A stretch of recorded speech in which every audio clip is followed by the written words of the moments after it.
Hello, welcome to आगम classes. आप सबका स्वागत है इस वीडियोस में। आज की इस क्लास में हम बात करने वाले हैं भारतीय इतिहास की। भारतीय इतिहास की यदि हम बात करें तो अध्ययन की सुविधा के हिसाब से हमने भारतीय इतिहास को तीन भागों में डिवाइड किया है। प्राचीन काल यानी एशियंट हिस्ट्री, दूसरा है मध्यकाल यानी मिडेवल हिस्ट्री, और तीसरा है आधुनिक काल यानी मॉडर्न हिस्ट्री। तो तीन आधारों पर भारतीय इतिहास का डिवीजन हमने कर रखा है। अब हम बात आज से करने वाले हैं आधुनिक भारत की, क्योंकि आधुनिक Bharat exam point of view की दृष्टि से सबसे महत्वपूर्ण काल माना जाता है और यहीं से सबसे ज्यादा क्वेश्चन एग्जाम में आते हैं। तो सबसे पहले हम बात करेंगे आधुनिक भारत की। तो आधुनिक का यदि हम बात करें तो आधुनिक भारत की जो शुरुआत होती है वो होती है भारत में यूरोपियंस के आगमन से। यानी सबसे पहला जो टॉपिक होता है आधुनिक भारत में वो है भारत में यूरोपियंस का आगमन। अब भारत में यूरोपियंस के आगमन को हमें समझना है कि क्या जो यूरोपियंस कंपनियां हैं वो भारत में पहली बार आ रही हैं। तो आपके माइंड में एक क्वेश्चन जनरेट होगा कि क्या जो यूरोपियंस कंपनियां हैं वो भारत में पहली बार आ रही हैं। तो इसको हमें समझना है कि नहीं, जो यूरोपियंस कंपनियां हैं वो भारत में पहली बार नहीं आ रही हैं। भारत और जो यूरोप का जो संबंध है वो प्राचीन काल से है, यानी एशियंट एरा से भारत और यूरोप का रिलेशन है। लेकिन अब जो भारत में जो कंपनियों का आगमन हो रहा है इसका मतलब यह है कि अब ये किस रास्ते से भारत आ रही हैं। तो ये आ रही है समुद्र के रास्ते से। यानी अब जो यूरोपियंस कंपनियां हैं ये भारत में समुद्र के रास्ते से आ रही हैं। तो क्या ऐसी जो पहले जो भारत और यूरोप का जो व्यापार होता था वो स्थल मार्ग से होता था। किस मार्ग से होता था? स्थल मार्ग से होता था। लेकिन ऐसी कुछ परिस्थितियां निर्मित होती हैं जिस कारण से यूरोप के जो यूरोपियंस होते हैं उनके लिए नए रास्ते की खोज करनी पड़ती है और नए रास्ते की खोज के लिए वो समुद्री मार्ग की या समुद्री रास्ते की खोज करती हैं। तो यहाँ पर हम पहला ये समझने का प्रयास करेंगे कि भारत जो यूरोपियंस हैं वो समुद्र के रास्ते भारत में क्यों आ रहे हैं। तो समुद्र के रास्ते से भारत में क्यों वो आ रहे हैं। तो इसके पहले हमें ये समझना होगा कि पहले हमें मैप को समझना होगा कि किस प्रकार से हमारे पूरे विश्व का मैप है। यूरोप कहाँ पर है, एशिया कहाँ पर है, भारत कहाँ पर है।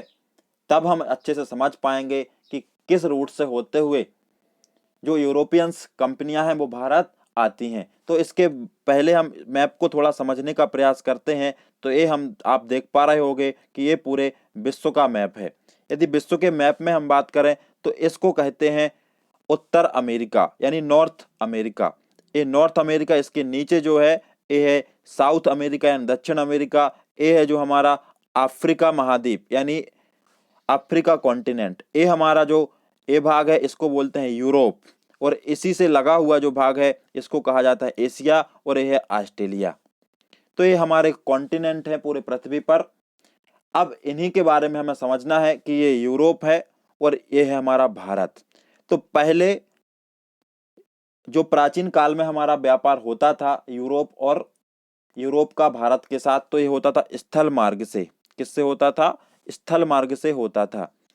लेकिन लेकिन ऐसी कुछ परिस्थितियां निर्मित होती हैं कि जो स्थल मार्ग से व्यापार होता था ये स्थल मार्ग का जो व्यापार जो मार्ग था ये बंद हो जाता है। ये बंद क्यों होता है? देखिए, यहाँ पर एक देश है जिसका नाम है टर्की, या जिसको तुर्की के नाम से जानते हैं। तो पहले यूरोप और भारत का जो व्यापार होता था ये इसी टर्की वाले मार्ग से होता था। किस मार्ग से होता था? टर्की वाले मार्ग से या तुर्की वाले मार्ग से होता था। लेकिन 1453 में एक घटना घटती है। 1453 में एक घटना ये होती है कि इस टर्की जो देश है इस पर उस्मानिया सल्तनत का कब्जा हो जाता है। किस सल्तनत का कब्जा होता है इस पे? उस्मानिया सल्तनत इस पर कब्जा कर लेती है, अर्थात तुर्की पर कब्जा कर लेती है।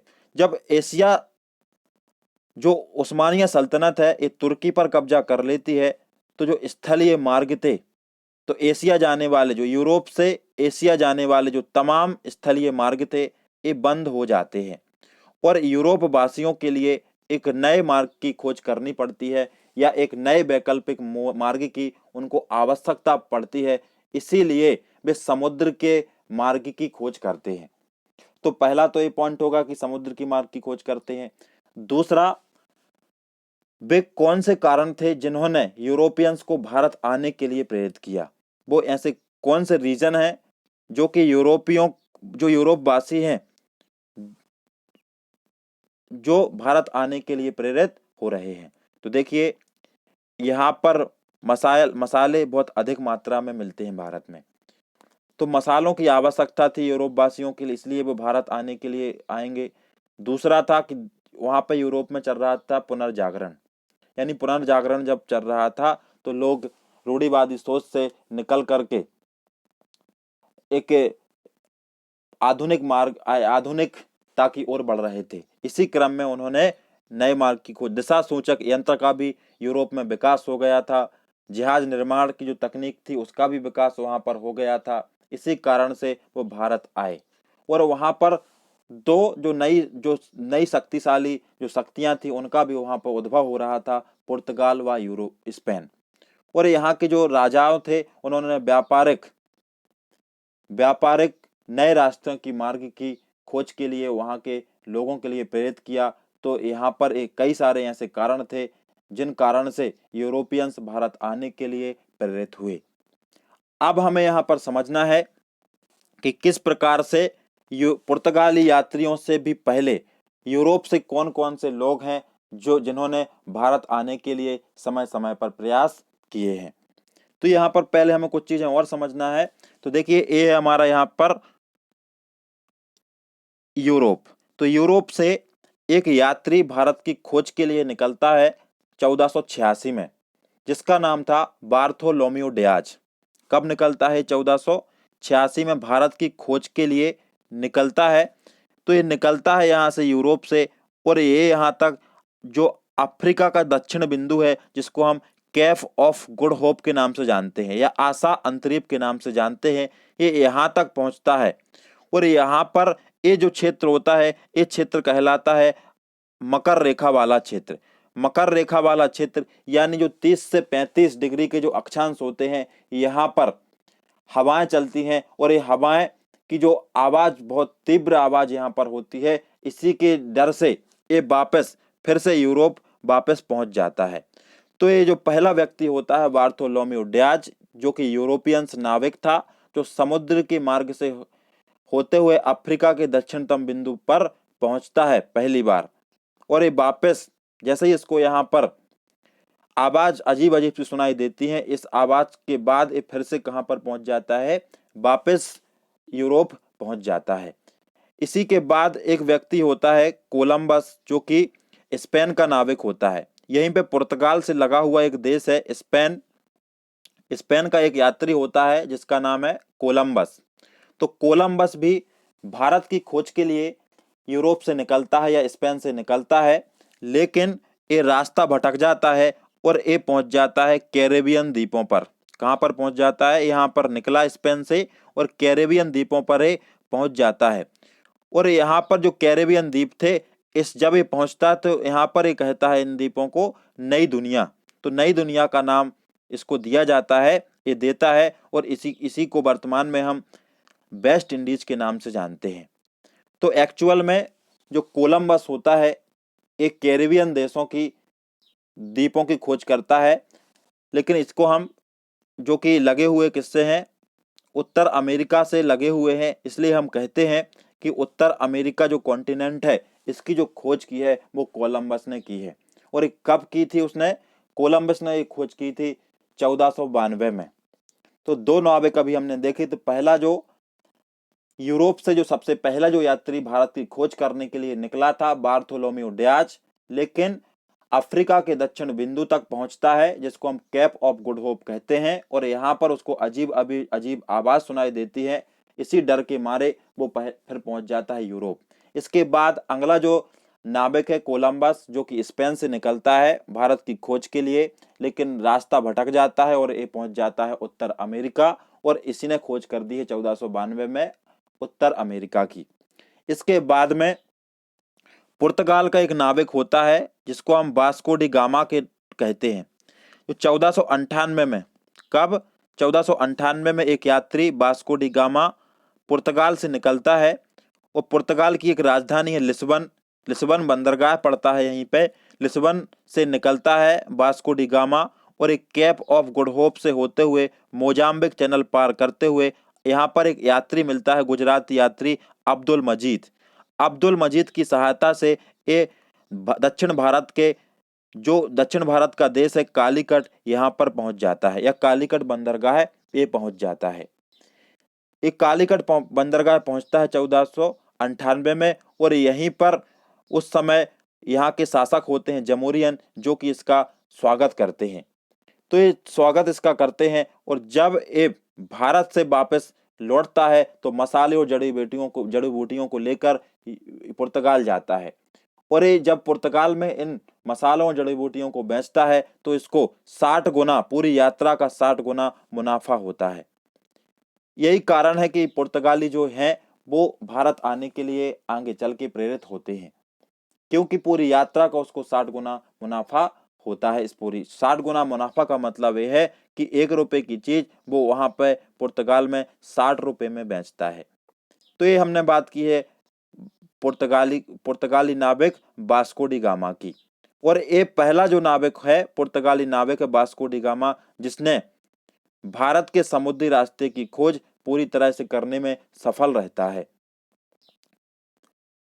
ये फिर कई बार भारत में आता है, दूसरी बार ये भारत में आता है 1502 में पुर्तगाली नाविक वास्को डी गामा, और भारत में ही इसकी मृत्यु हो जाती है 1524 ईस्वी में।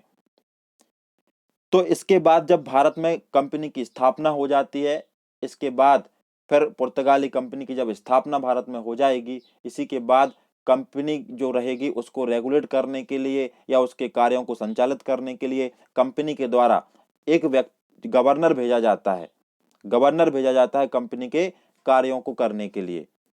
तो ये हम कंपनी के गवर्नर के बारे में भी पढ़ने वाले हैं। उसके पहले हम थोड़ा और समझने वाले हैं कि कौन कौन सी जो महत्वपूर्ण कंपनियां हैं वो भारत में आती हैं, कब आती हैं, कब वो भारत में कंपनी की स्थापना करती हैं, कब उनके द्वारा पहली फैक्ट्री लगाई जाती है और किस स्थान पर लगाई जाती। इस फैक्चुअल डाटा को भी हमें थोड़ा सा समझने का प्रयास करना है।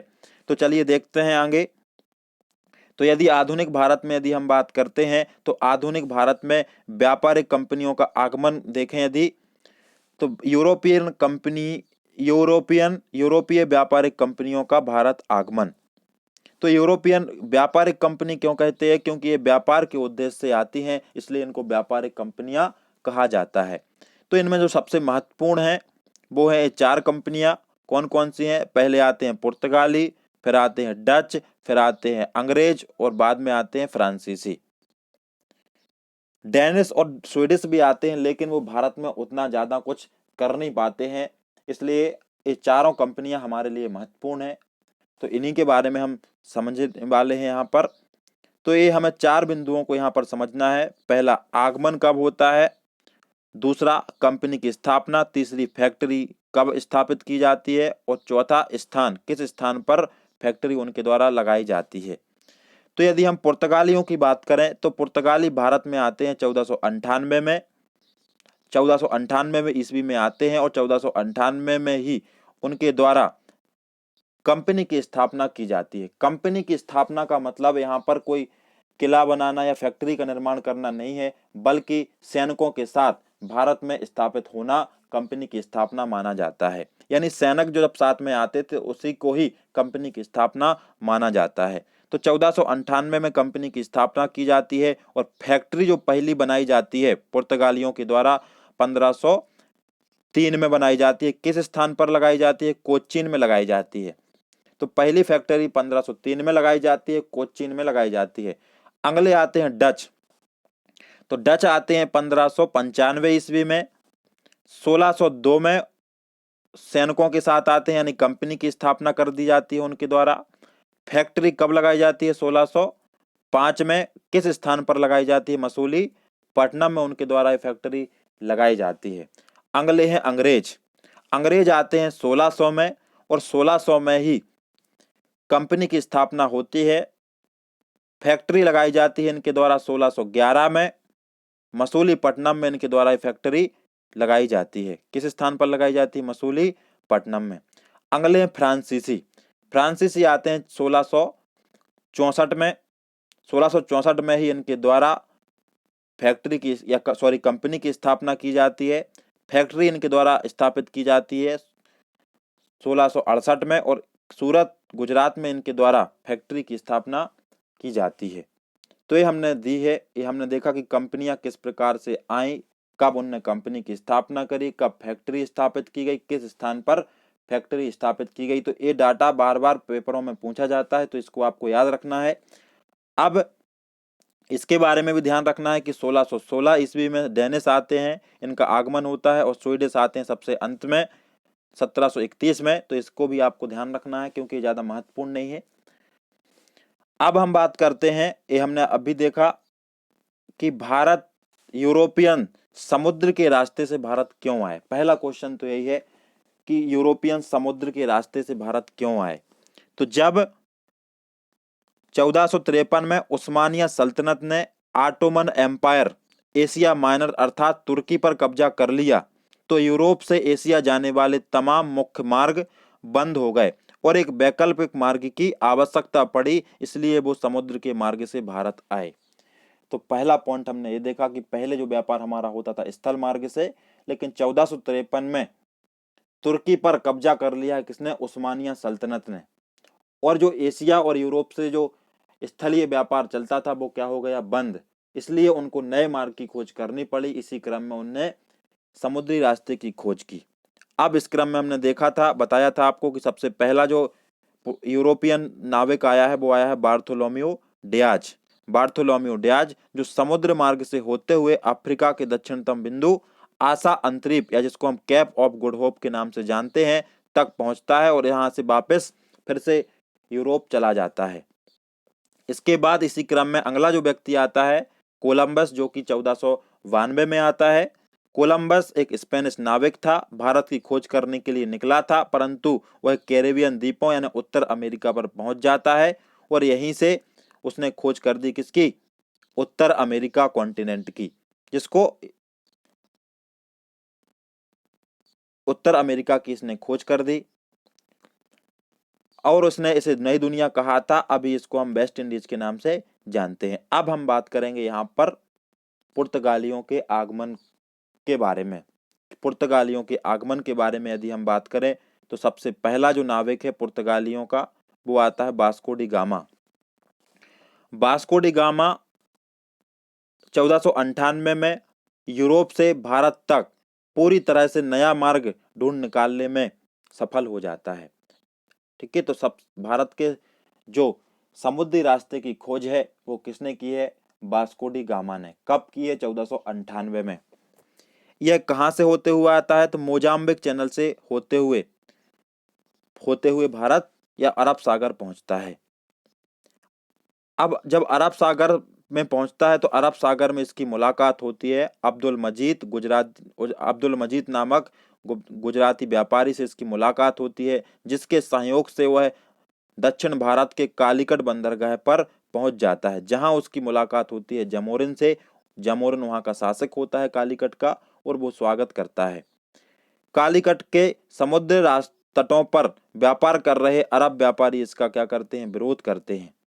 तो यहाँ पर ध्यान रखना है कि जब पुर्तगाली जो नाविक है वास्को डी गामा वो कालीकट पहुंचता है तो पहले से वहां पर जो व्यापार कर रहे हैं अरब व्यापारी वो इसका क्या करते हैं? विरोध करते हैं।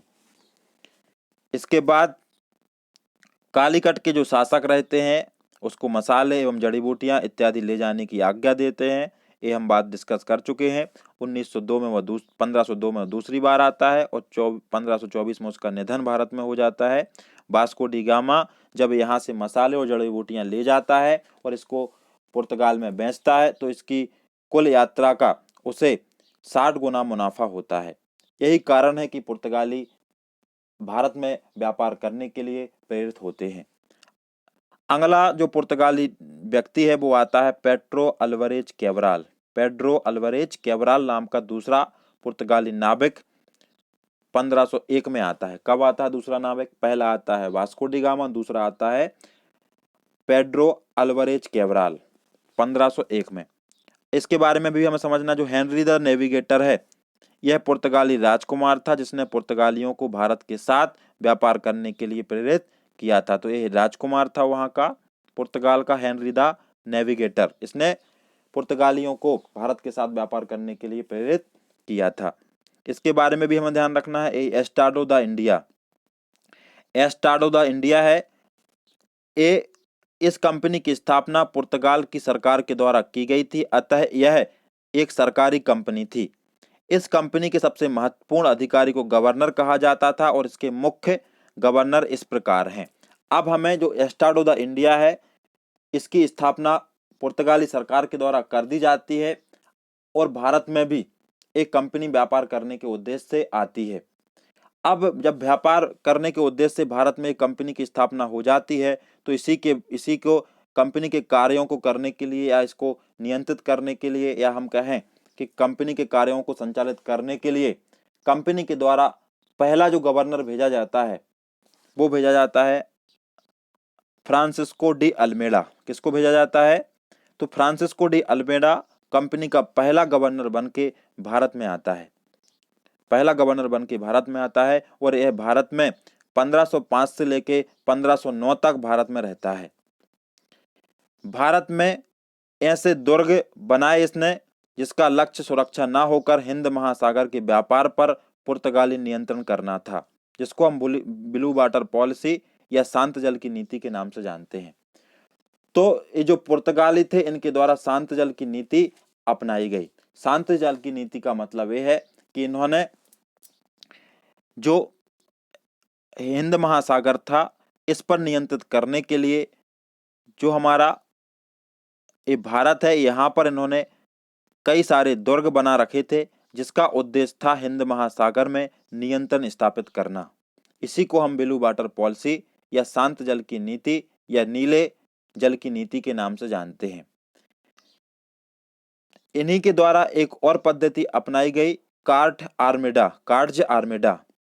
तो पुर्तगालियों की भारत के संदर्भ में यह एक या पुर्तगाली इस जो कार्ट आर्मेडा है यह इस प्रकार की एक व्यवस्था थी जो पुर्तगाली, मतलब इस व्यवस्था के अंतर्गत पुर्तगाली अरब सागर से गुजरने वाले जहाजों से एक विशेष प्रकार का कर वसूलते थे।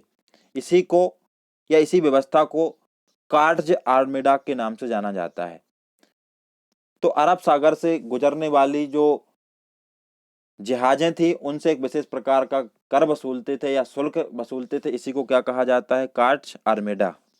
तो ब्लू वाटर पॉलिसी हमें ध्यान रखना है किसके काल में लाई गई है, किस गवर्नर के द्वारा लाई गई है? तो ये लाई गई है फ्रांसिस्को डी अल्मेडा के द्वारा। अगला जो गवर्नर बन के आता है भारत में, इसके बारे में एक चीज और ध्यान रखना है। 1503 में इसने अल्मेडा ने टर्की, गुजरात, मिस्र की संयुक्त सेना को पराजित कर द्वीप पर अधिकार कर लिया था। इसके बाद जो अगला गवर्नर बन के आता है भारत में वो आता है Alfonso de Albuquerque. Alfonso de Albuquerque 1509 से 1515 तक भारत में रहता है। यह पुर्तगाली कंपनी का दूसरा गवर्नर था। इसे भारत में पुर्तगाली कंपनी का वास्तविक संस्थापक माना जाता है। क्यों माना जाता है इसके बारे में हम पढ़ रहे हैं अभी। तो 1510 में इसने विजयनगर के शासक कृष्णदेव राय के सहयोग से बीजापुर से गोवा को छीन कर उस पर अधिकार कर लिया। इस कारण से इसको वास्तविक संस्थापक माना जाता है। तो अल्फांसो डी अल्बुकर्क जो है इसने गोवा पर अधिकार कब कर लिया था? 1510 में। किससे छीन लिया था? ये बीजापुर से गोवा को छीन लिया था। किसके संयोग से? कृष्णदेव राय के संयोग से। इसके बाद इसने पुर्तगालियों को भारतीय महिलाओं के साथ शादी करने के लिए भी प्रेरित किया। यही इनके पतन का मुख्य कारण होता है। इसने दो महत्वपूर्ण जल संधियों पर भी अधिकार कर लिया था। हाबुर्ज जो इराक की थी और मलक्का जल संधि जो कि चीन की जल संधि थी, इस पर इसने अधिकार कर लिया था। अल्बुकर्क के बाद नीनो डी कोना प्रमुख पुर्तगाली गवर्नर बन के भारत आता है। तो अल्बुकर्क के बाद नीनो डी कोना भी एक महत्वपूर्ण गवर्नर है जो कि भारत में गवर्नर बन के आता है।